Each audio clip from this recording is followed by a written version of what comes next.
এই মুহূর্তে ধানমন্ডি ৩২ নম্বরে আছেন ফয়সাল হোসেন। সেখানকার অবস্থা জানাতে আমাদের সাথে যোগ দিচ্ছেন তিনি।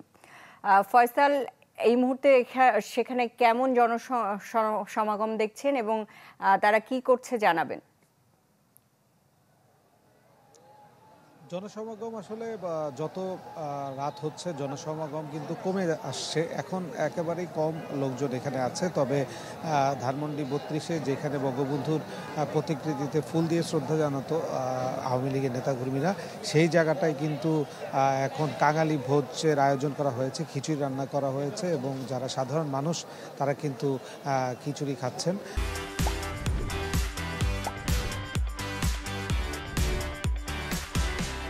এবং আমি যে জায়গাটায় দাঁড়িয়ে আছি ধানমন্ডি ৩২-এর সেই বাড়িটি, যে বাড়িটি ছাত্র জনতার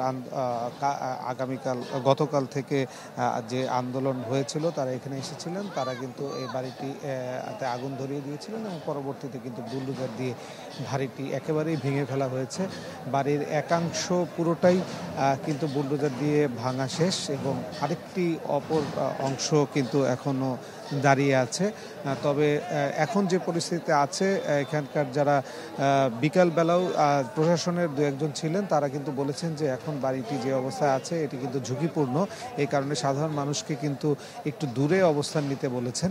তারপরেও গতকাল থেকে যেহেতু প্রত্যেকটি গণমাধ্যমে এই বাসাটির খবর দেখানো হচ্ছে, এই কারণে কিন্তু সন্ধ্যার পর থেকে আমরা যেটা দেখেছি হাজারো মানুষের ভিড় এই বাড়িটিকে কেন্দ্র করে ছিল এবং এখানে মানুষ এসেছেন, ছবি তুলেছেন এবং এখনও প্রচুর মানুষ আছে এবং এক পাশে খিচুড়ি রান্না করা হচ্ছে এবং সেই খিচুড়িও খাচ্ছে, আনন্দ করছে সবাই। তারা বলছেন যে এই যে দীর্ঘ সময় একটি স্বৈরাচারী সরকার ছিল, সেই সরকারের পতন হয়েছে এবং ভবিষ্যতে এই বাড়িটি ভাঙার মধ্য দিয়ে ভবিষ্যতে জানি কোনো স্বৈরশাসক আসলে দেশে প্রতিষ্ঠিত না হয়, এটির আসলে একটি উদাহরণ হয়ে থাকবে এই ঐতিহাসিক বাড়ি ভাঙার পর। এই বিষয়টি সবাই বলছেন। এই ছিল সর্বশেষ পরিস্থিতি। তবে আইন শৃঙ্খলা কোনো বাহিনীকে আমি দেখিনি এই আশেপাশে। ফয়সাল, আপনাকে ধন্যবাদ।